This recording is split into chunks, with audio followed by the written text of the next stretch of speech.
This is a Glassbox Media Podcast. Welcome to another exciting episode of The Business of Sound. My name is David Segura, and I'm the CEO and host of this podcast. Our goal is always to provide you with a world of actionable tips and strategies to help you to achieve your greatest success in the podcast industry. Join us monthly as we bring you expert insights and exclusive interviews with some of the industry's leading voices. But before we get started, hit that subscribe button and give us a 5-star rating to stay up to date with the latest episodes of The Business of Sound. Today, we're excited to bring you our panel discussion from the most recent podcast movement in Denver. The subject of our discussion centered around the honest pros and cons of going from an independent podcaster to working with the media company / network / large company, essentially. I had the privilege of actually moderating that panel, which featured a number of different podcast professionals, including Kevin Miller from Self-Helpful, Hala Taha from Young and Profitable, very successful network company, Shannah Game from Everyone's Talking Money, and Lindsay McMahon from All Ears English. We hope you enjoy this episode.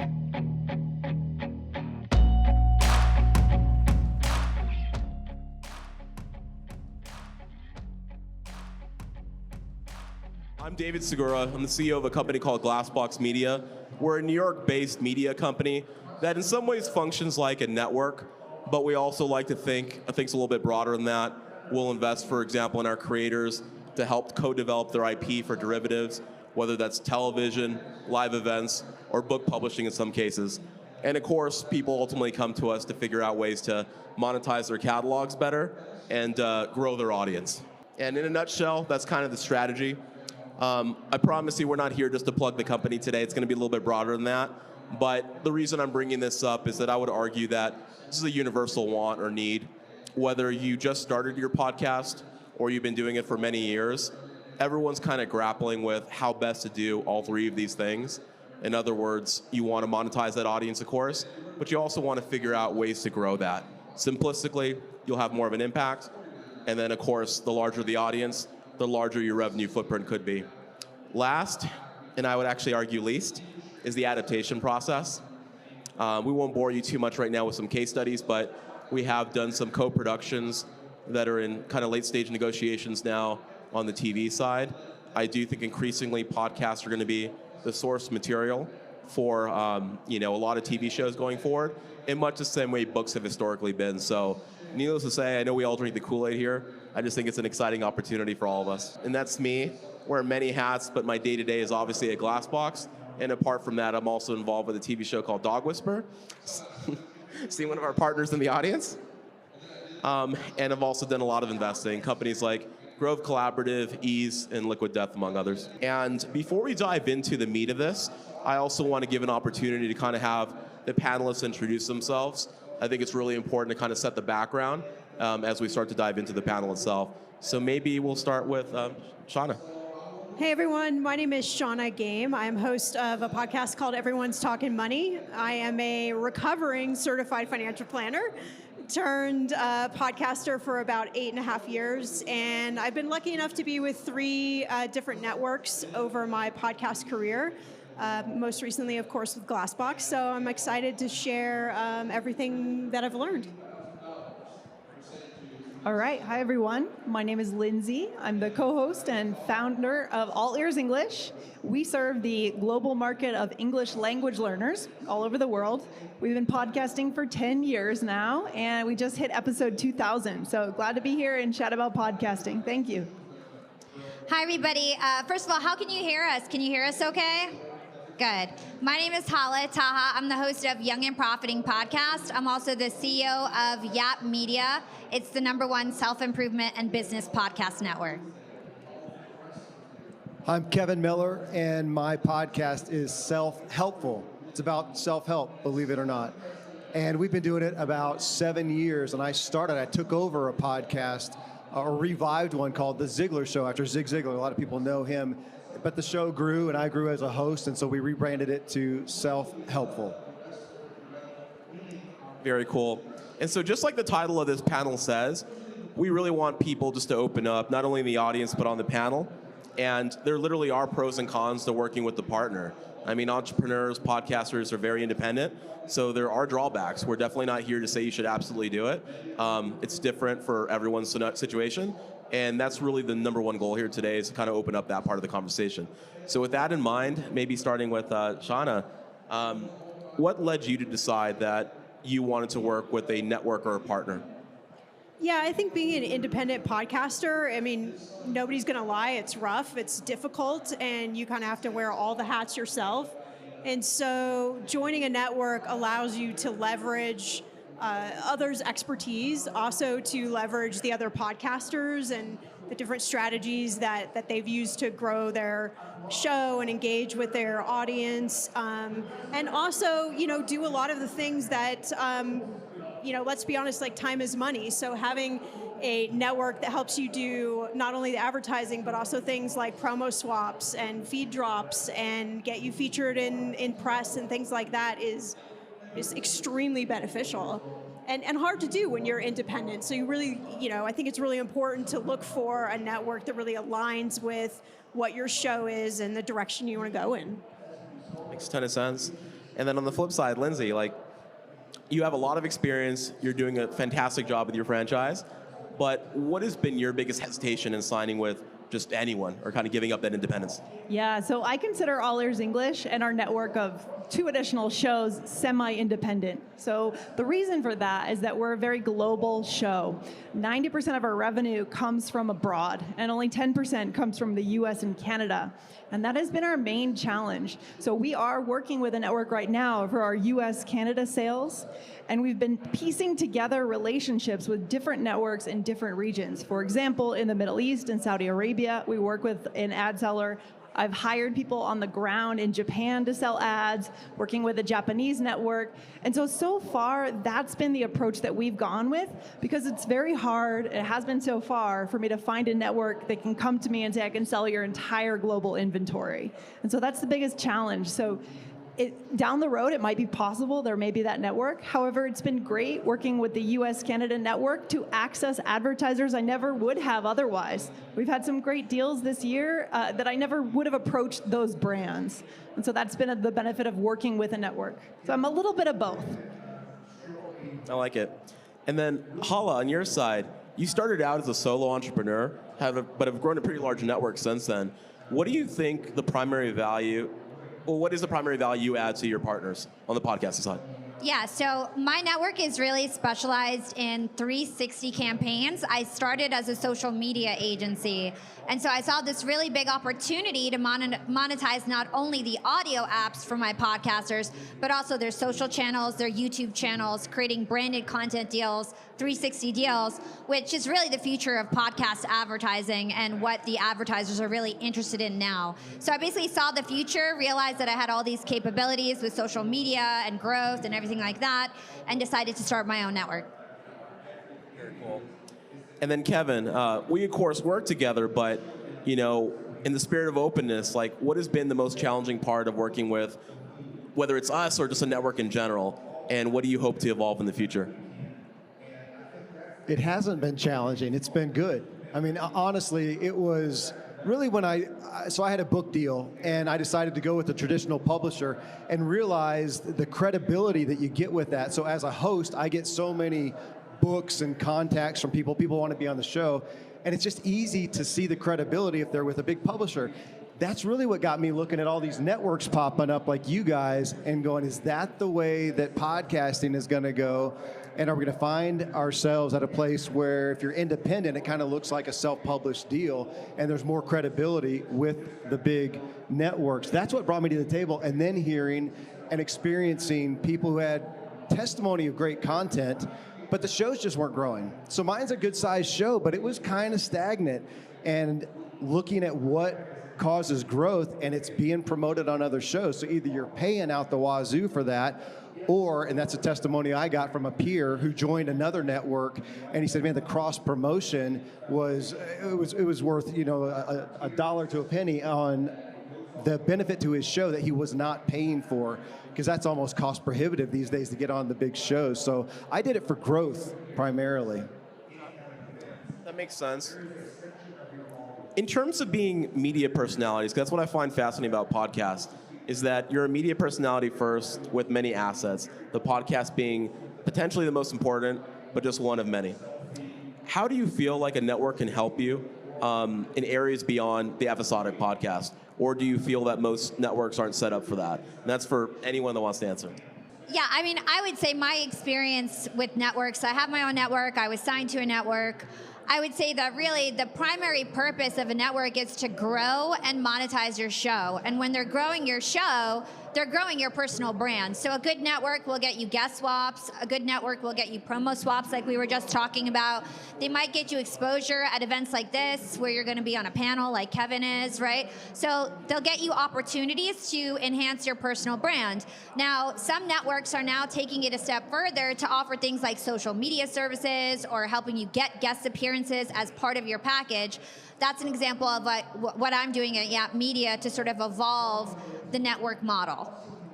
I'll second that. That is another reason that I went that direction as well, looking at, I want my show. Now, I'm not in the entertainment space. I'm in the personal development space, self-improvement space, and realizing that when you're listening to that, I can't be the best interviewer. If I have Hala on my show, she's going to be on 100 other shows as well. So what makes me unique? People are tuning in ultimately to the host because they resonate with that host. So it brings it back to the personal brand. So doing a podcast, doing my own production, finding my guests, doing my show, then having to do all the rest, the social media, the connections, keeping up with the industry. I can't even keep up with the changes.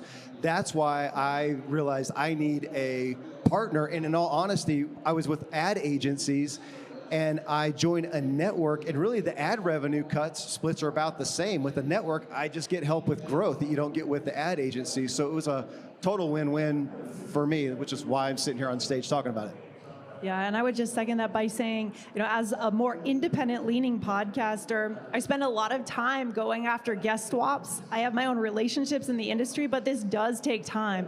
And we know that the guest swaps are one of the major things that will grow a show, guest swaps and feed drops. So that could definitely be a benefit of working with a network, is having that network set those up for you with shows that make sense, as long as the shows in your network do make sense from both sides. That's the key, yeah. Yeah, and I would say, I could hear a little bit what you were saying, Kevin. Like, he used the word partner, and I think that's a really important word when you're looking for a network to join, is finding somebody where you can feel like there's a partnership with your show and that they're invested in your growth as well, beyond just the monetization. I mean, we all want to make money. That's obviously the name of the game. But we also want to grow and actually build a sustainable brand. Those of us that have been podcasting for a long time and that want to continue on as a business, we have to look to other ideas and other opportunities to really build and grow on that brand. It's a little bit of a loaded question, but I know a lot of people ask us, and I'm sure they ask you all as well. What has been like the most difficult and or the most rewarding part of building your podcast show? Difficult, I think, is just because the podcasting, I've been podcasting for 8.5 years. Like I said, the landscape just keeps changing. So every time you feel like you've got a grasp on how to grow your show, then something new comes along and kind of changes, or the model in which it operates comes along and changes. I think also, we all have listener fatigue to some extent. We all are here. We have podcasts. We listen to podcasts. But I think that, the listener's time and attention is getting smaller and smaller. So as a podcaster, you're constantly having to figure that out and figure out how long your show should be, what kind of episodes should you be doing. And a lot of times it feels like a guessing game, I would say, like trying to figure that out. So I would just say, it feels like this is still a little bit of, podcasting is still kind of in its infancy, and we're all here trying to learn and grow, and I don't think any of us really know exactly what to do. And so I think that's probably, the most frustrating part, is there isn't an exact model. So I'd say the most rewarding thing about growing a podcast for me is just doing it. I actually love the art of podcasting. I love being on the mic. I love talking to my co-host, and that has helped to organically grow my show. And that's how the show has grown, all three of the shows. The hardest thing has probably been pushing that show growth in other ways, finding ways to grow the show and move the needle. But if you create a good show and you enjoy being on the microphone, you're creating something that is useful, you're going to get people into that habit loop, and I think that is the most powerful way to grow the show. So that's what I've learned over the last 10 years. I would say for me, the most difficult thing about a podcast is growing it. I think that's probably everybody's biggest challenge, getting new listeners, getting subscribers. For me, I was really focused on Apple for a long time, and it wasn't until I realized that there was 70 other podcast players that I could basically collab with to get featured on. That's how I first blew up and really started to grow my podcast. So I would say most difficult thing is growth. You've got to get creative in order to grow and stand out at this point. And then the most rewarding thing is the money, the monetization. When I first started podcasting, I literally thought it was impossible to make money on podcasting. I would laugh at people and say, the best way to monetize your podcast is the guests that come on your show. You can grow a business, but you're not going to get sponsorships. That's sort of like a pipe dream until I started getting sponsors and then realizing that there's so much opportunity out there, and I had it all wrong. So I'd say the most eye-opening, rewarding part was the amount of money that you can actually make with a show if you know what you're doing. Man, the difficult thing is just being the host of a show, trying to do a great job, produce great shows, and then again, like we're talking, go over here on the business side and figure out how to market that. It's just like there's so much time in the day, and if I'm going to put my skill towards what I do best, which is do a good show, that's where it needs to be. I need help over here on the growth side. So that has been, and again, the frustrating part of you want to think you're doing a great show, it's great content, you get great testimonies, it's going to grow. And it's just not. I'm seeing it with my show. I'm seeing it with so many people. You got to go out there and play the game and do the work. On the rewarding side, I mean, honestly, for me, with a personal growth podcast, I get to sit there, pursue the people that I most want to learn for. I would fly across the country and pay to sit in front of these people, and instead they come to me and I actually make money for it. It's the best job in the world. Awesome, well said. I agree with that. I guess another question I had is, from the perspective of the podcasters up here, there's a lot of networks out there, a lot of competition. There's some that focus on sports like Blue Wire. There's the giants out there like iHeart and others that have their own priorities. And then there's others like, a Glassbox or a Pushkin that have a different sort of almost niche focus. What do you think networks should be investing in? Like, in your perfect world, whether it's us or someone else, what sort of trend would you like to see more of? You mean like what type of shows, or? Could be that. It could be a technology sort of investment, a new focus. Like, what would be the most beneficial to you as a podcaster? Wow, that is a tough question. I think the hardest part about being a podcaster is the marketing, the PR side, and getting your show more visible. I know AI is here, right? Everybody's talking about AI, so really having like maybe a deeper understanding of how we can use AI to our benefit, and then obviously the host comes in, and there's still a person in there that brings the podcast content to life. But I think the visibility is a big thing, and I think with the amount of shows that are out there, it's still really hard to get your show visible and to remain visible, in sort of a sea of all the podcasts that exist. I agree with that. Yeah, what I would like to see from networks would be more niching down, even still. Like a network within education, even within language education, where the swaps make a lot of sense. Maybe we'll see that in the future as podcasting hopefully continues to expand. And podcasting is designed for the niche listener. And so that would make a lot of sense. That is what I would ask for out of networks, yeah. Very interesting. I would totally agree with Lindsay, right? I would totally agree with Lindsay. I would say the future of networks is really niche networks. I made a mistake of joining a network last year, and it really hurt me because even though I have a big podcast, I got lost in the shuffle. They're selling true crime, they're selling comedy, they're selling all these things, and they were not selling my show, even though I was previously sold out before I signed to them as an independent podcaster. And so now I started a business and self-improvement podcast network for that reason, knowing that whatever I sell for myself, because I'm in that category, I can sell for my other podcasters, and I know I can get them deals, right? So it's really important to be with a network that's not spread too thin, because all the brands for all these different niches are very different. They want to buy differently, they want to cooperate differently, and so it's important to have a niche network. Yeah, totally agree. I heard that testimony before I joined a network, and I got testimony from one friend. He had gone with a network. They cross-promoted him. Great results.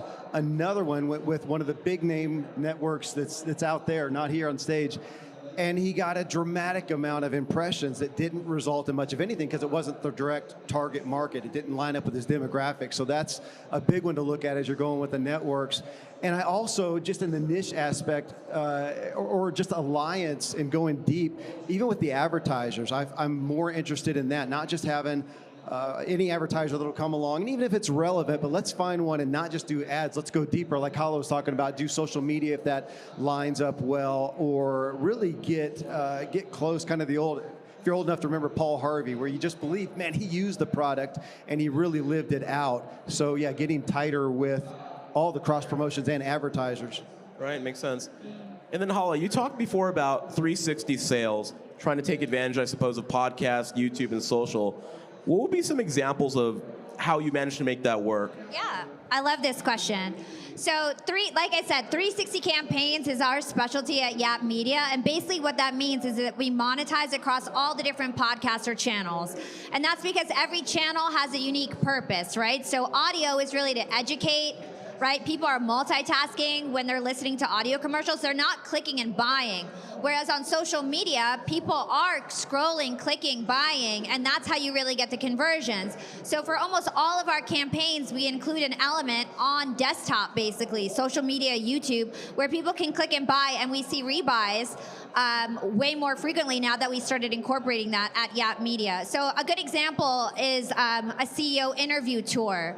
So we might have a brand that's a business brand, let's say a software brand.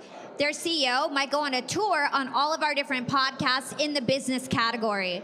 And we would provide our podcasters with like a research brief so that they could have a really good interview. We would incorporate any sort of talk points. Sometimes the brand wants to be organically integrated. Sometimes they want it to be more of it's presented by the brand, whatever it is. And we create a campaign. Then the 360 part is the same way we'd promote that podcast. If it was a regular guest, we'd promote it for the brand. So they get social media, they might get standalone social posts, they might get audio mid-roll commercials after the interview. And a lot of these brands find a higher lift when they do an interview followed by mid-roll ads. So that's like a really big strategy right now for a lot of different brands. Another example is Constant Contact is one of my long-term sponsors. And so I do a quarterly email webinar for them. I came up with all the content. I invite my fans on the podcast, on social. Then I have 500 people showing up to this webinar. And during the webinar, I'm like, okay, if you want to sign up for the free trial, here's the link. And then people are like, yes, yes, yes, yes. They're getting all these clicks at once. The brand loves it. Then we do audio commercials, email blasts, whatever it is to create the whole campaign. So this is really the future, I think, of advertising because it hits all the different points. And a lot of brands pull out of audio advertising because they don't see the conversions. And it's because a lot of us have been doing it wrong. We need to incorporate social and all the other platforms as well. Yeah, and for the audience out there, right now, podcasting, at least on the audio side, it's very much, and I don't think it's a bad thing for the record, just kidding, so anyone's taping this. BetterWorks, Athletic Greens, companies like that, very much performance-driven brands. A lot of them aren't so interested in the 360 deals, but to your point, as more brands come into the space, I think increasingly it's going to be a likelihood. So yeah, it could be great. I guess another comment I also had as well for the crowd, a lot of folks have asked us a little bit about what else they could use their podcast for. In other words, it's a great business, it's a great lifestyle, but could it help you build something different in the future? And it occurred to me that at the very least, I know Shannah and Kevin are literally publishing and promoting and launching, premium books that I think are amazing. So what I think would be interesting for, I have no idea what's going on in there. Hopefully it's okay though, but we'll see. So with that in mind, what I'd love to hear from is just maybe how you're leveraging the podcast to get your message and your book out. Yeah, I think the podcast is one of the best ways to launch a book off of. My book is still in production, but having that built-in podcast audience that you can tease your book along the way, that you can maybe offer like a bonus podcast feed for a few months, even as you launch the book. You could do a book club off of your book, follow kind of the Oprah model of a book club. But then you can also leverage your podcast to do a podcast tour. You can, do 100, in 30 days or so, be on 100 different podcasts and, work with your podcast audience in that way to expose them to new shows as well, but also to really give your book, a great place to launch alpha. Makes a lot of sense. And then Kevin? Repeat the question for me. Yeah. There's like an angry pirate back there or something, right? Yeah, so we're basically asking how you leverage the podcast to promote your book and what your plans are for that in the future. I mean, I got the book deal from my podcast audience, and right now I just heard recently from, I think it was a literary agent, that the publishing industry is pretty bullish on podcasters looking at them, but they're also cautious. You can be a host out there and not really have a loyal following so much. And even with a book, I mean, this is no different than what I was talking about before with the podcast. You think you have great content and it'll go, and it's not happening so much. Same thing is with the book. Just having the book doesn't make it go. We've got to do the official launch and do the work and play the game and do the social media, which that's been a downside for me. I've got a big show, and that's all I've done, and we haven't paid attention to social media. So now we're listening to people like Hala that knows how to do social media and learning how to do that. It's going video based. Well, I stay behind a microphone in a little studio by myself with one person in front of me. I don't do video, so I'm having to learn that and try to do it with what's authentic to me as well. But if I'm going to grow the show, if I'm going to sell my book, gotta play the game. And I wish it was like the old movie, if you build it, they will come. Well, they don't. You got to go out and beat the streets and find them and let them know you're there. Perfect, well said. And I think with that in mind, we have a little under 3 minutes left. We want to open it up to the audience for any questions. Okay. I was curious to know more about the con around autonomy and independence. I haven't heard much about what is the actual independence or autonomy you feel like you're giving up when you do work with a network. I mean, I was independent, for just until I joined a network not that long ago. I didn't really give up much. Now, I will, honestly, I did have multiple ad agencies I was working with. I had 3 that I was working with. So I'm getting host-read ads and getting a lot of opportunity. And my revenue was good, but I wasn't growing.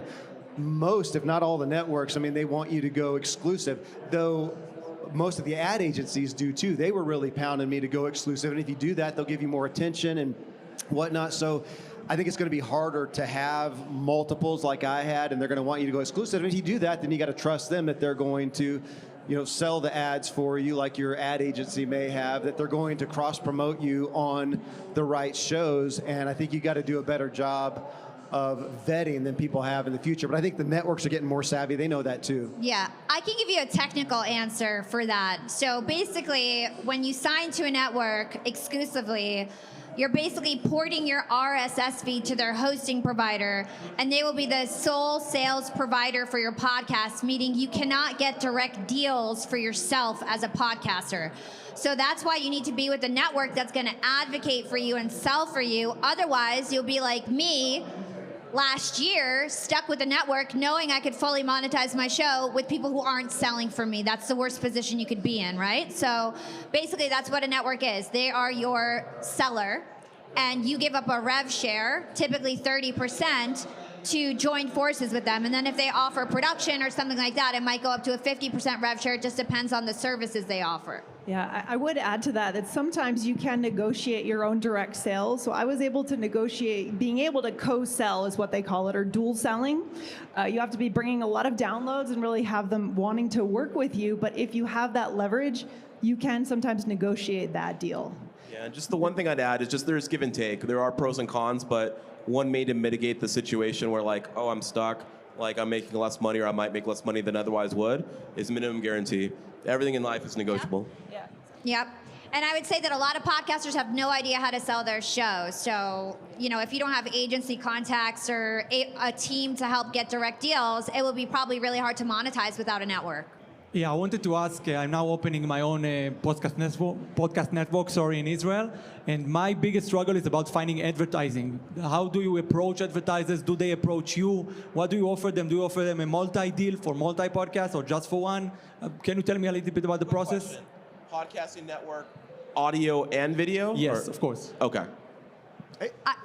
Well, as being just an independent guy, it felt insurmountable to go after those advertisers these days. Kind of like going back to the book, to get to a big publisher, to get one of the HarperCollins or Penguin. You can't hardly get through to them anymore. They want to go through a literary agent, and you're going to give up a piece of your revenue for that. But today, to go to a big name sponsor like, I don't want to pick on any, but Athletic Greens or Butcher Box or one of these, to get through to them is so difficult. They are working with these networks, with the agencies. I find it hard now. I mean, if you do enough work, maybe you can. I didn't have enough time in the day to do that. And you hear it's 30%. It's a lot of revenue.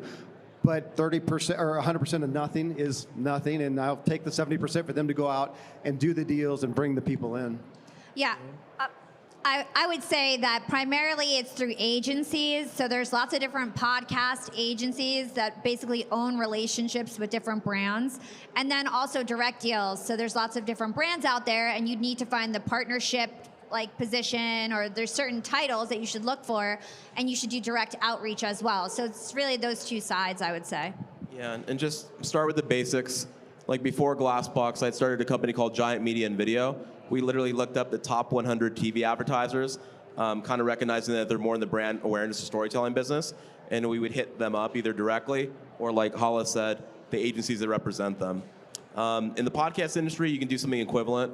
Go to Magellan or just ask them, literally, and they'll send it to you. Top 100 podcast audio advertisers. In some scenarios, like BetterHelp, ButcherBox, they handle it in-house. On the flip side, someone like Indeed works with audio agency, and they're probably going to work with at least 15 other brands as well. So you have to just systematically attack that way. But the one comment I'll make to you is that pursue it, do what you need to do, go out there and kick some ass. But you're going to need scale, you're going to need some shows, because that's what they're looking for. They're looking to spend a lot of money and test quickly. Great. Thank you. Thank you for listening to this week's episode of The Business of Sound. As always, this show is produced by Erica Miranda, and new episodes will be released every other Thursday or as frequently as we can. Please leave us a 5-star review to help us support the show, and follow Glassbox Media on both Instagram or LinkedIn. And as always, thank you for listening. We hope you enjoyed today's episode.